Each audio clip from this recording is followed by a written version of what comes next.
La semana pasada estuvieron estudiando el capítulo 8, ¿sí? Estuvieron viendo del versículo 1 al 13. Me gustaría retomar unos cuantos versículos y vamos a continuar con el 8. Recuerden, hermanos, en la primera parte de Mateo, nosotros vamos a ver, recuerden, el propósito de Mateo es poder demostrar, poder como hacer saber, recordarle a los judíos que Cristo era el rey que habría de venir, era el cumplimiento de la profecía. Eso es algo muy importante, por eso Mateo dice, para que se cumpliera lo dicho, para que se cumpliese. Entonces, en la primera parte vamos a ver que de revelando al rey, vemos del capítulo 1 al capítulo 4, revelando su persona. En la primera porción, el primer capítulo vimos revelando su linaje o su genealogía, después revelando parte de su carácter, después del capítulo 5 al capítulo 7, revelando sus principios, estuvimos en el Sermón del Monte, y capítulo 8 y capítulo 9 es revelando su poder. Vamos a ver 10 milagros. Capítulo 8 trata los primeros 5 y capítulo 9 los siguientes 5. Ahora, en el primero ya estuvieron hablando acerca de todo lo relacionado con la lepra. Estuvieron estudiando con el pastor Sergio la primera parte. Solo me gustaría, esto ya lo habíamos mencionado en alguna ocasión.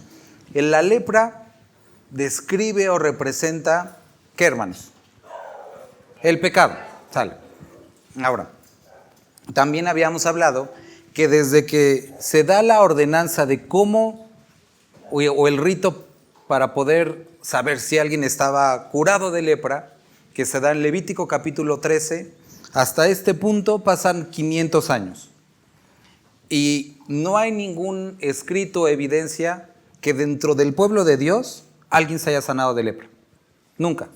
La única parte que podemos ver es el Naamán, cuando es salvado, pero él es gentil y no se cumple, pues no tiene nada que ver con el pueblo de Israel, ¿no? Ahora, entonces, después de que este hombre es sanado de lepra, Jesús, ¿qué le dice? ¿Se acuerdan? Muéstrate a los sacerdotes. Hermanos, no entren en modo suspensión, por favor. Ya veo muchos que ya están entrando en modo suspender. Muéstrate a los sacerdotes, ¿vale? Entonces, mosca. Lo que les decía, Levítico capítulo 13 describe cuál era el rito a seguir para cuando alguien era sanado de lepra.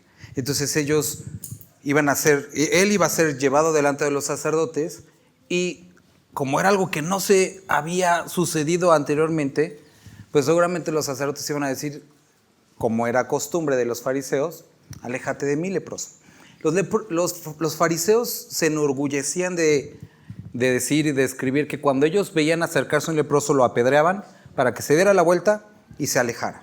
Ahora Jesús les mandaba a un leproso, pero que ya no era leproso, sino que estaba sanado, y su primera reacción, como nunca había pasado, era, pues seguro de ser leproso, aléjate de mí. Pero los leprosos se describe en la historia que olían a 20 metros, podías percibir el olor de un leproso. Entonces iba a acercarse el que antes era leproso, pero ya no olía al leproso, visualmente había sido sanado, y entonces, ¿qué iban a hacer con esta persona? ¿Qué iban a hacer? Porque no se había visto antes que un leproso sanara. Ahora, tenemos que ver para poder entender esto que vamos a estar leyendo. Jesucristo limpia a las personas de pecado, ¿sí o no? Ustedes, yo somos muestra de eso. ¿Y a dónde las manda? Ya no las manda con un sacerdote, las manda a una iglesia. Y si en la iglesia lo que hacemos con los que viene el mundo es, apártate de mí, leproso, ¿qué va a suceder? Y como en otras ocasiones hemos tratado este mismo capítulo y este tema, ¿qué vamos a hacer cuando personas vengan de sus pecados, de su vida pasada? ¿Vamos a saber qué hacer con ellos? ¿O nuestra reacción, como lo era con los fariseos, era decir, apártate de mí? Tenemos que empezar a partir de eso. Capítulo 8, del versículo 1 al 3, demuestra la sanidad de un leproso.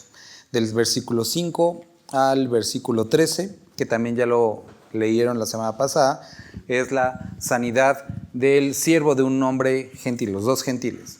En esa sanidad en particular describe, o Jesús reconoce la fe del centurión. ¿Se acuerdan? ¿Sí? El miércoles estuvimos viendo aquí en la iglesia, los que vienen al discipulado, esta porción en particular del 14 al 17. Cuando como personas que servimos a Dios, que amamos a Dios, nos visita esa incómoda visita de la enfermedad. A esa que no queremos recibir y a esa que no queremos hospedar. Pero llega a la casa.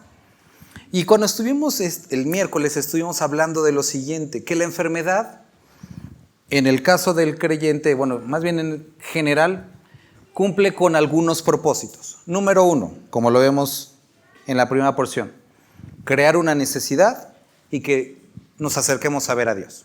Número 2, que podamos ser acrecentados, que nuestra fe pueda ser acrecentada. Y aquí quiero que empecemos a ver lo siguiente. Algunas personas han dicho, o en algunos lugares se ha enseñado, que si las personas se enferman es porque están en pecado o si no sanan es porque les falta fe. Lo cual bíblicamente es una completa mentira, es una herejía, eso no es cierto. Pero eso no quiere decir que el propósito de la enfermedad no sea aumentar nuestra fe, o sea buscar fe en nosotros. Porque aquí nosotros vemos que Jesucristo hace notar eso, la fe del centurión. ¿Sí? ¿Se acuerdan de eso? Ahora, ¿el centurión era el que estaba enfermo? ¿Quién era el enfermo? ¿Y el siervo tuvo fe? Pues no se nos dice, ni habla de acerca del siervo. El siguiente milagro que nosotros vamos a leer es el de la suegra de Pedro. ¿La suegra de Pedro tuvo fe? Pues no se nos dice que tuviera fe, por lo menos en la porción que leemos en Mateo. Simplemente dice que estaba enferma. Marcos nos dice que otros fueron los que rogaron por ella. Entonces vemos que en el caso del centurión, el que tuvo la fe fue el centurión, no el enfermo. Y en el caso de la suegra de Pedro fueron los otros y no necesariamente la suegra de Pedro al inicio. ¿Y sanaron? ¿Sin fe? Sí. Ahora, hay personas con fe, pero que no sanan. Como el caso de Pablo, que pidió 3 ocasiones por algo, y lo cual nos lleva a nuestro siguiente punto. Y Jesús le dice, que te sea suficiente o que te baste mí. ¿Cuál era la gracia? La que lo salvó, esa sí es gracia, pero no se refiere a eso. La que lo santificó, esa también es gracia, pero no se refiere a esa. La enfermedad era la gracia. ¿Por qué? En ese capítulo, en Corintios, nosotros vemos descrito qué fue lo que produjo de alguna forma la enfermedad. Dice, conozco a un hombre, no sé si en el cuerpo o fuera del cuerpo, que hace 14 años subió al tercer cielo y escuchó, vio cosas indescriptibles para el ser humano. Entonces él recibió una revelación y dice, por causa de las revelaciones, para que no me exaltasen sobremanera, me fue dado un aguijón. ¿Sí se acuerdan de la porción, no? Entonces, Pablo tenía antecedentes de creerse mucho, porque era fariseo de fariseos, hebreo de hebreos, entonces era una persona muy bien versada, con una buena posición cultural, social, y eso lo hacía a veces a sentirse, pues, muy acá. ¿Y qué hace Dios? Por gracia y por misericordia para él, le dice, necesitas una pequeña enfermedad para mantenerte humilde y mantenerte dependiente de mí. Y entonces Pablo entiende que eso es gracia y encontramos que la enfermedad puede ser o puede venir para crearnos una necesidad de acercarnos a Dios, para desarrollar fe, como en el caso del centurión, o como en el caso de Pablo, mantenernos dependientes de Dios. Y en ese caso puede ser que la enfermedad sea sanada o que no sea sanada. Y no tiene nada que ver con fe o que Dios no te ame, sino todo lo contrario. Es un regalo de Dios para mantenerte en esta vida dependiente de Él, porque puede ser que de otra forma, por tu carácter, por la forma en la que somos, nos apartaríamos de Él. Ahora encontramos aquí, llegando al capítulo 14, que es de donde vamos a partir, el otro relato. Ahora, no quiero que perdan de vista, como a veces puede pasar con los pequeños. Si les preguntan, ¿qué leímos el día de hoy? De los milagros de Jesús. Sí, pero eso no es el propósito, conocer los milagros de Jesús. Recuerda lo que Pablo le dice a Timoteo. Acuérdate de Jesucristo. Estos milagros eran o tenían como propósito demostrar o recordar a la audiencia que Jesucristo era el cumplimiento de la profecía. Era corroborar que Jesucristo es el Mesías que había de venir. Y por otra parte, para nosotros también, ver parte de su carácter. Primera cosa, ¿qué le dice el leproso? Si quieres, puedes. ¿Y qué dice Jesús? Si quiero. ¿Qué representaba la lepra? Pecado. ¿Y qué es lo que quiere Jesús? Limpiarnos de nuestro pecado. Sí quiero. El leproso no dudaba del poder de Dios para hacerlo, sino dudaba un poco de la voluntad de Jesús para limpiarlo. Pero Jesús le dice, para que te quede claro, sí quiero limpiarte. Y eso es lo mismo con nosotros el día de hoy. Versículo 14, vino Jesús a casa de Pedro y vio a la suegra de este postrada en cama con fiebre. ¿Y qué hace? Como con el leproso. Había 3 personas menospreciadas dentro de la comunidad judía: leprosos, gentiles y mujeres. Al grado tal que los fariseos ni siquiera hablaban con sus esposas en público, con sus esposas. Ahora, a Jesús le gustaba hacer que los demás se quebraran un poco la cabeza y tocar a la suegra de Pedro también. Y la fiebre le dejó y ella se levantó y le servía.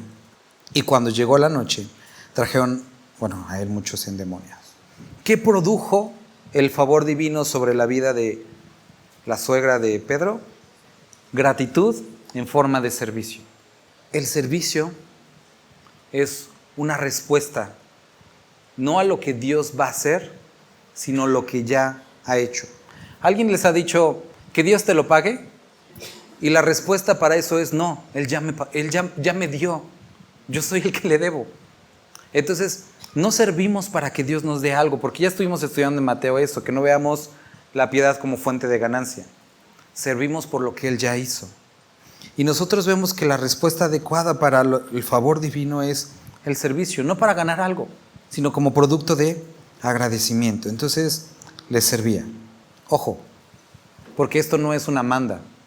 No es porque Dios me sirvió, me sanó, me salvó, ahora tengo que. No tienes, porque lo hizo sin el deseo, Él lo hizo porque Él lo quería hacer, por el puro afecto de su voluntad. Pero, ¿quieres demostrar gratitud? Esta es una forma. Entonces, le salvamos. Versículo 16. ¿Lo puede leer alguien, por favor, 16 y 17? Y les decía ahorita a los hermanos en el oriente, porque estamos viendo esto también, que en vez de esperarse a la mañana, para que no diera tanto miedo, se les ocurre llevar endemoniados en la noche, ¿no? Para que sea más tenebroso. Ya se esperan a la noche, llegan los endemoniados, y Jesucristo libera a los endemoniados y sana a todas las personas. ¿Qué es lo que estamos viendo aquí? Jesucristo tiene control sobre las enfermedades físicas, pero también aquellas que tienen una naturaleza espiritual. Él tiene control sobre lo físico, pero también sobre lo espiritual. Sana a estos endemoniados y después nos dice algo, para que se cumpliese lo dicho por el profeta Isaías. ¿Dónde? Capítulo 53 de Isaías. Él mismo tomó nuestras enfermedades y llevó nuestras dolencias. ¿Qué debemos hasta aquí reflexionar del carácter de Cristo? 1, Él tiene la voluntad de cambiar tu vida, de quitar tu pecado y de transformarte. Aquí un paréntesis. Él tocó al leproso y este fue. Si tú estás anhelando el toque de Dios, necesitas también entender lo que viene después, transformación. Aquellos que anhelan el toque de Dios, Dios, háblame, hazme sentir tu presencia, pero no desean ser transformados, eso es vanidad. Y muchos creyentes andan tras el toque de Dios, la experiencia, pero no lo que debe venir después, que es la transformación. Y muchos, por otra parte, dicen, Dios, necesito cambiar esto. Me acerco a ti hasta que me arregle de mis asuntos y ya esté bien y entonces ya me acerco. No funciona así. Necesitas el toque divino para ser transformado. Ahora, cuando llegamos aquí, lo que Jesucristo está diciendo aquí, que Él mismo tomó nuestras enfermedades y llevó nuestras dolencias. En un momento más vamos a tomar la cena. Y cuando la estemos tomando, tienes que recordar esto. Que así como en la cruz cargó tus pecados, ¿qué pasó cuando cargó tus pecados en la cruz? ¿Qué fue lo que Él experimentó? ¿Te acuerdas estas palabras? Para que se cumpliese también lo dicho en la Escritura. Dios mío, esa como inexplicable forma de separación o de vacío por el pecado que estaba habitando en Él.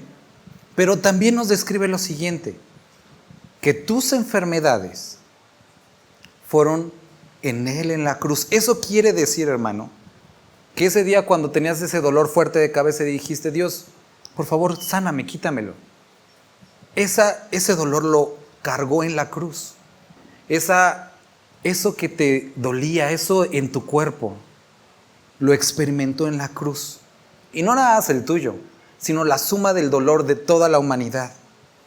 Y tienes que recordar eso cuando estemos tomando la cena, que no solamente fue tu pecado, sino fueron tus achaques también, y los cargó en la cruz. Entonces, cuando tú le pides eso, tienes que entender que eso lo cargó ese dolor, esa enfermedad, para que se cumpliese lo dicho por el profeta. Versículo 18. ¿Puede leer alguien, por favor, el 18 al 22? En el caso de estas dos personas, describe lo siguiente. Uno era un ¿qué? Y el otro era un discípulo. ¿Eran no creyentes? Pues no, porque era discípulo y era escriba. ¿Quiénes eran los escribas? ¿Se acuerdan? Los que transcribían la ley, pero no solamente era el hecho de transcribir la ley, ellos eran expertos. Al grado tal que los fariseos, cuando tenían una duda de interpretación, ¿a quién le preguntaban? Eran, podríamos decir, los maestros de los fariseos. Los escribas eran expertos en la ley. Ahora, estos hombres, estos que están aquí, vieron la sanidad del leproso. Algo que los había sorprendido, no había pasado. Habían visto la sanidad del siervo de centurión. Algo que tampoco habían visto porque era un gentil. Habían atestiguado o escuchado de la sanidad de la suegra de Pedro. La liberación de los endemoniados. Y todo eso los llevó a la conclusión, necesitamos seguir a este hombre. Como escribas, seguramente entendieron, está cumpliendo las profecías. Él está cumpliendo las profecías. Y entonces dice, maestro, quiero seguirte.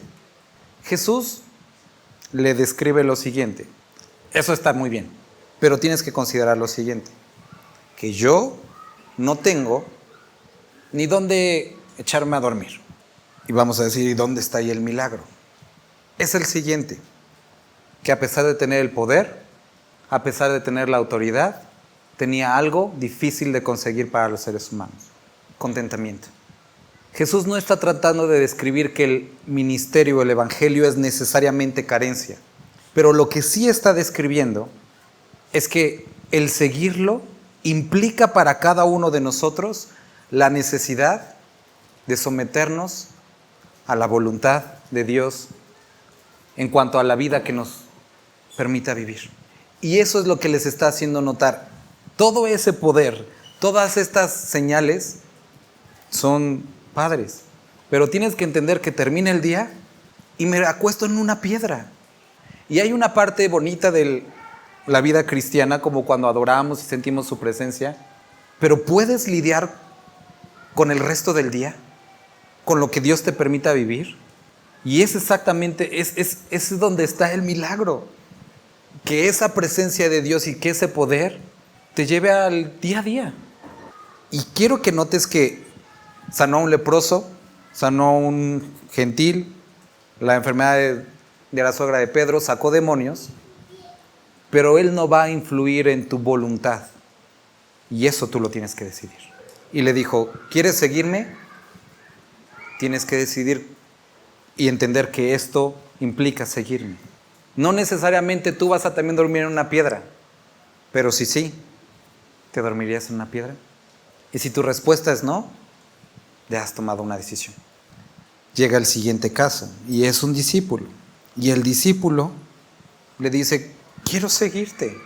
Pero, y ya hemos hablado también de esta porción en otras ocasiones, no estaba su papá ahí muerto y estaban así como con la urgencia de ir al funeral. No, él le estaba diciendo, Jesús, te voy a seguir, solo déjame que llegue el momento en el que se muera mi papá. Y no era tanto porque se muriera su papá, sino que pueda heredar. Y entonces que tenga ya una seguridad económica, y entonces yo y mis hijos podamos servirte con holgura económica. Esa era la onda. Y Jesús le dice, no funciona así. Hoy es el tiempo de seguirme si quieres. Pero si tú quieres esperar, tienes que entender lo siguiente. Esa onda económica es cosa de los muertos. Y estuvimos estudiando lo siguiente en Timoteo, que aquel que es llamado o es tomado por soldado, no se enreda en los negocios de esta vida para poder agradar a aquel que lo tomó por soldado. ¿Qué estamos viendo? ¿Qué quiere decir, pastor? ¿Que tenemos que dejar nuestras casas, nuestros empleos? No, no está hablando de eso. Está hablando de que puedas entender que a cada uno nos da una vida diferente y circunstancias diferentes en donde servirle.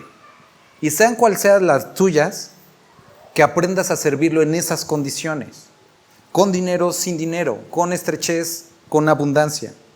En el trabajo de tiempo completo. Sea cual sea el lugar, pero que le sirvas. Y que no estés esperando a condiciones según tú en tu idea loca mejores. Porque eso no va a pasar. Y si Dios te está llamando de una manera en particular, en un tiempo particular, tienes que responder. Porque si no, no es que Dios se eche para atrás, es que tú no tienes tiempo.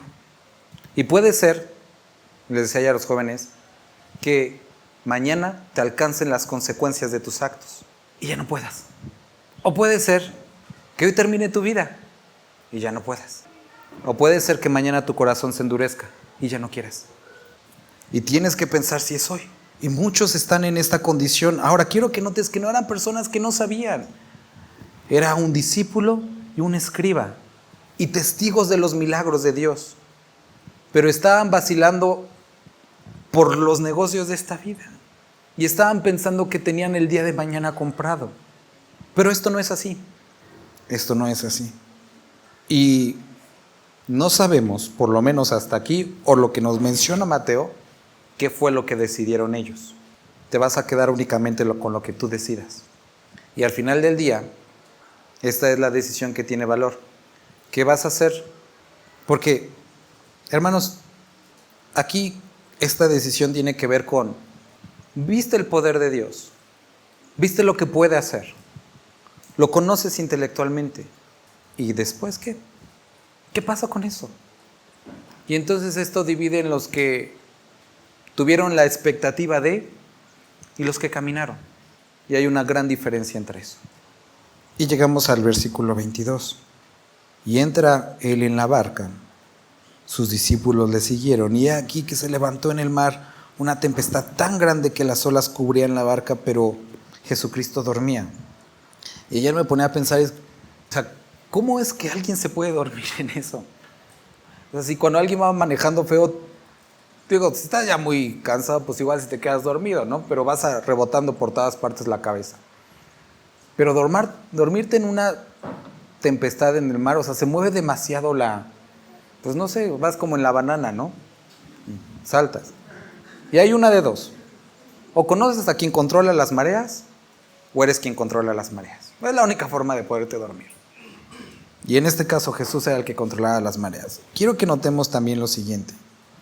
Que vinieron sus discípulos y lo despertaron, diciendo, Señor, sálvanos, que perecemos. Y él no reprende o no quita la tormenta inmediatamente, sino primero enfrenta a sus discípulos, porque teméis, hombres de poca fe. Y quiero que vean que hay un contraste entre fe y temor. El temor es lo contrario a la fe. Se levantó y utiliza esta palabra que no la utiliza en otras ocasiones, reprendió. Eso quiere decir, y a eso apuntan todos los que han estudiado detenidamente el vocabulario en esta porción, que la naturaleza de esta tormenta no era algo físico, sino había algo espiritual detrás de esta tormenta. Ahora, dice, reprendió a la tormenta y que inmediatamente se hizo gran bonanza. Y los hombres se maravillaron diciendo, ¿quién es este hombre que aún los vientos y el mar le obedecen? Vamos a seguir leyendo y ahorita regresamos acá. ¿Alguien podría leer del versículo 28 al 30? No, 28 al 29. Podemos ver dos tipos de personas. Los gadarenos, que vivían pues, obviamente en la región de Gadara, cruzan el mar, son alrededor de 17 kilómetros, en un lugar pues de ocupación judía, en la que se encargaban de, bueno, ellos tenían puercos, ¿no? Lo cual era pues contrario a sus leyes. Ellos no tenían que relacionarse con nada de los puercos, ¿no? Entonces vemos que la influencia gentil pues había llegado a la comunidad judía al grado tal que ya pues tenían puercos, por una parte. Pero estas personas que estaban poseídas ahí, podemos entender que no eran creyentes, pues porque habían sido poseídos, ¿no? Por otra parte tenemos los discípulos, que están experimentando en su vida la influencia, el atemorizar, algo espiritual que los está llevando al punto de decir vamos a morirnos. Quiero que noten eso. Ahora, en el caso de los discípulos, están ahí y ellos eran hombres de mar, ellos conocían muy bien porque ahí pescaban ese mar, ese lago grandotote, pero la tormenta tenía características que nunca habían visto, al punto que se asustaron y dijeron nos vamos a morir. Y entonces piden la ayuda del Señor. Por otra parte están estos endemoniados, que aquí nos dice que eran como feroces en gran manera, y que las personas ni siquiera pasaban por ahí porque les daba miedo. No sé si, es que ya había antes, ahí en Puebla estaba platicando con Edgar apenas, cuando ibas al centro de Puebla, los que ya tienen más años, ¿cómo se llama la iglesia esa que dijimos de la señora que pegaba? Bueno, había una iglesia cuando ya casi llegabas al Zócalo, me acuerdo cuando mi mamá nos llegaba que ibas llegando y era una persona que pues todo el mundo decía que estaba loquita porque siempre estaba ahí. Y cuando tú pasabas por ahí, si no te cuidabas, te pegaba y te empezaba a gritar, entonces tenías que pasar o del otro lado o caminar rápido, ¿no? Y era una señora, ya estaba viejita y aún así por lo menos a mí me daba miedo, ¿no? Ahora estos cuates estaban endemoniados y tenían fuerza. Y aparte, pues, la forma en la que se veía era, pues, no sé, como ruda, ¿no? Pues así, pues, con las uñas y el cabello y que arrancaban cadenas y todo eso. Ahora, estando ahí, dice que, y aparte vivían entre los sepulcros, y dice que eran feroces, o sea, entonces agredían a las personas. Y cuando Jesús llega ahí, no ellos, sino los demonios que estaban dentro de ellos, clamaron, ¿qué tienes con nosotros, Jesús, Hijo de Dios? Has venido acá para atormentarnos antes de tiempo. Ahora, existe una mala enseñanza y mala práctica entre algunos creyentes con respecto a lo que tiene que ver con los demonios. Y muchos se han vuelto o han añadido a su fe supersticiones con respecto a los demonios. La Biblia dice que existen, por supuesto. Dice que están tratando de atemorizar, por supuesto. Los podemos experimentar la oposición como creyentes, por supuesto. La posesión, de ninguna forma. El problema es que en este tiempo estaba esta creencia que los demonios andaban flotando así como en el aire y que podían influenciar al ser humano en cosas como la comida. Entonces, como andaban flotando y de ahí tenían mucho la costumbre de cubrir los alimentos porque podían como subírsela a las comidas y cuando tú te la comías, pues ya te pasaba algo, ¿no? Hay algunos changarros que la comida está tan mal que dices, no, esto sí está bien influenciada por los demonios, pero esa es otra onda, ¿no? Pero ellos pensaban esto y eso era parte de las supersticiones, que ya comían y ya estaban poseídos. Lo que quiero que noten es lo siguiente. En el caso de los gadarenos, por su alejamiento a Dios, vemos el tipo de sociedad en el que vivían. Estaban tan influenciados por lo gentil que habían incluso abandonado la ley. Y era normal que en lugares como estos, esto fuera como muy evidente. ¿Qué es lo que quiero que noten? No quiero darles tantas vueltas. Cuando estuvimos leyendo Pedro, nos dice, sed sobrios y velad, porque vuestro adversario, el de hablando como león rugiente, viendo a quién devorar. El enemigo tiene como intención destruir al ser humano y perderlo de Dios, matarlo. Y va a hacer todo lo necesario para poder lograr eso.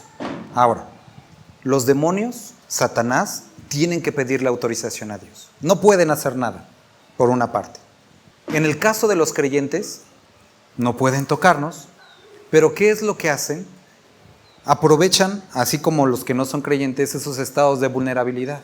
Personas que están, por ejemplo, drogadas, alcoholizadas, en depresión, esos momentos vulnerables para poder influenciar su vida y que se quiten la vida y que termine todo o que dañen a otros.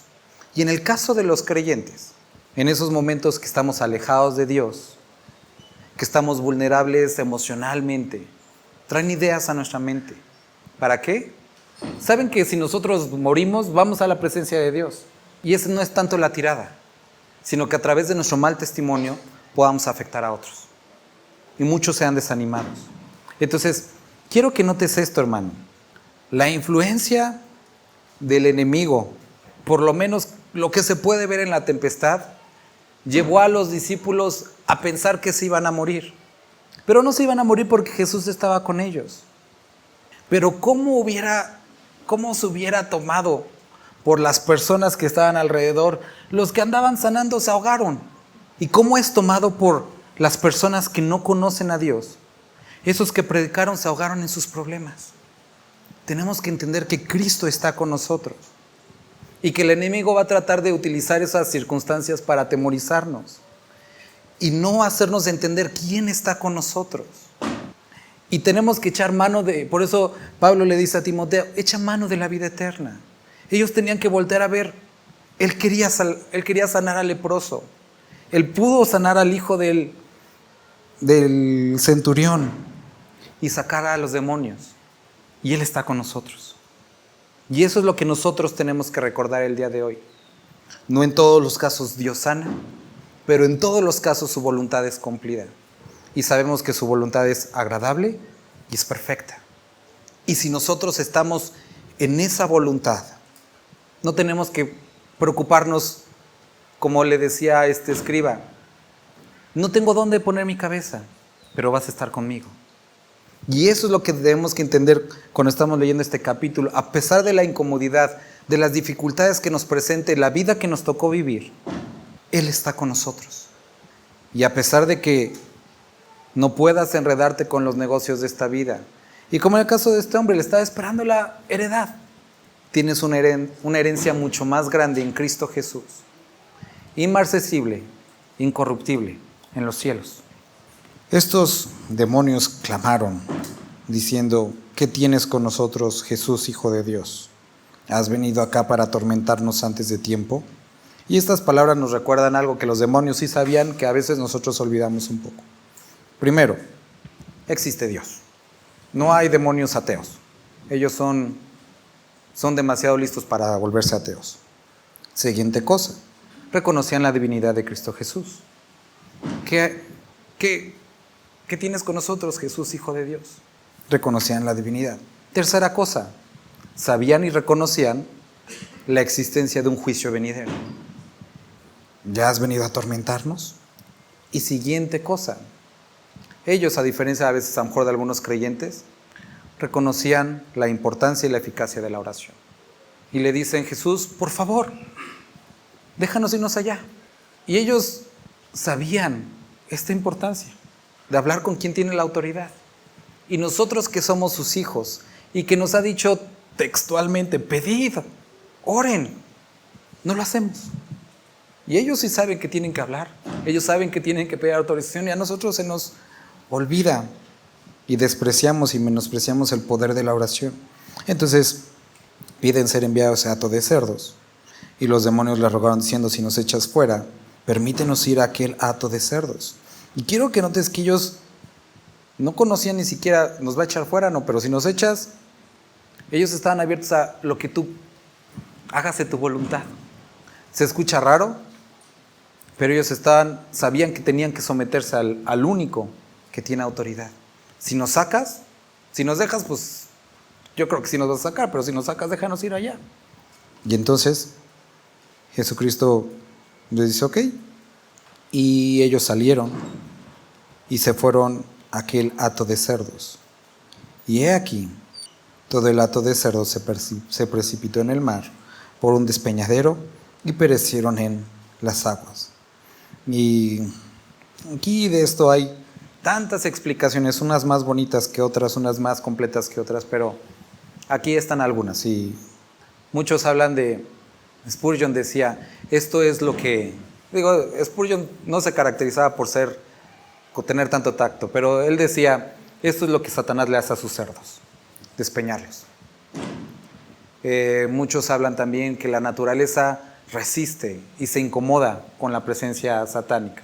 Y se basan en lo que dice Corintios, que aún la naturaleza gime por ser restaurada, redimida, ¿no? Y entonces se avientan al ¿cómo se llama? Otros describen y recuerdan que era un juicio para aquellas cosas que estaban apartando al pueblo de Dios. Y entonces pone a los demonios en los cerdos, y los cerdos que estaban prohibidos en ese momento, bajo la ley, para la cultura judía, son precipitados. Y otros, que creo, y a mí me gusta pensar en esto, era una forma de evidenciar lo siguiente. Una, que en realidad había sido liberado. Dos, que había algo espiritual ahí. Tres, el amor de esa comunidad, no por las personas, sino por los bienes materiales. ¿Por qué? Porque lo que sucede a continuación es que ellos se acercan a Jesús y no les dicen, sálvanos, sino dicen, llégale. Mira, no queremos tener problemas, mejor vete de aquí. Y entonces, mejor vete. Y podemos ver una muestra de lo que produce Dios en nuestra vida. Una incomodidad que nos tiene que llevar a una decisión. A renunciar a aquello que Dios ha hundido en el mar y que se ha olvidado como nuestro pecado, o de resistirnos a lo que Él está haciendo y apartarnos de Él. Me gustaría terminar el día de hoy regresando a la porción del 23 al 27, cuando Jesús calma la tempestad, y regresando a Salmo 107. Hace un par de domingos no me pude aguantar las ganas de hablar de este salmo, y hoy casi se me estaba olvidando. En la mañana me acordé de este salmo. Cuando lo leí me gustó mucho porque describe textualmente el pasaje que acabamos de leer, Salmo 107. Vamos al versículo 21. Dice, alaben la misericordia de Jehová y sus maravillas para con los hijos de los hombres. Ofrezcan sacrificios de alabanza y publiquen sus obras con júbilo. 23. Los que descienden al mar en naves y hacen negocio en las muchas aguas, como los discípulos, como los que estamos leyendo. Ellos han visto las obras de Jehová, como los discípulos que habían visto los milagros y sus maravillas en las profundidades, y habían sido testigos de la naturaleza de Dios.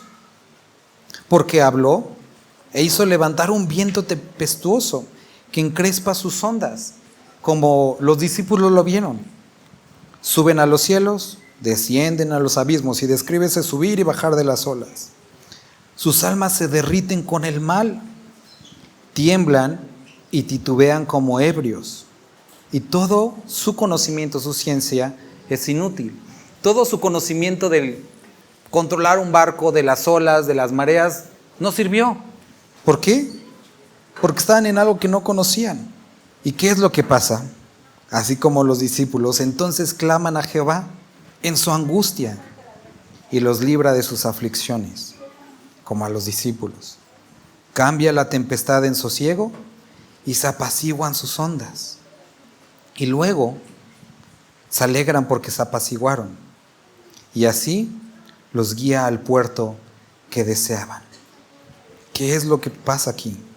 Alaben la misericordia de Jehová y sus maravillas para con los hijos de los hombres. Exáltenlo en la congregación del pueblo, y en la reunión de ancianos lo alaben. Esto es una descripción casi textual de lo que estamos leyendo de la tempestad. ¿Qué es lo que sucede con la suegra de Pedro? Experimenta el poder de Dios en su vida. En el caso de ella, con sanidad. ¿Y qué es lo que hace la suegra de Pedro? Le servía. Queridos hermanos, todos, de alguna forma u otra, experimentamos una vida pasada y que Dios transformaba nuestra vida. Experimentamos ese subir y ese bajar, que nuestra alma estuviera al borde de la muerte. Pero clamamos a Jehová, y no porque nosotros nos hayamos acercado a Él, sino porque Él se acercó a nosotros y Él calmó nuestra tempestad. Y lo que nos describe el libro de Salmos es: alábenlo por lo que ha hecho, alaben su misericordia. En otras palabras, acuérdense de Jesucristo. ¿Y qué es lo que Jesucristo mismo dijo que hiciéramos para acordarnos? Hagan esto en memoria de mí. Acuérdense de mí cuando se reúnan, tomen la copa o el jugo y tomen del pan. Y recuerden que sus pecados, que sus dolencias, que su enfermedad fueron cargadas por Él en la cruz. Y que no solamente Él tiene el poder para hacerlo, sino que quiere transformar sus vidas. ¿Qué es lo que necesitamos hacer? Tener esa misma audacia del leproso. Ningún leproso se acercaba, pero él dijo, mi vida necesita algo y necesito ser transformado.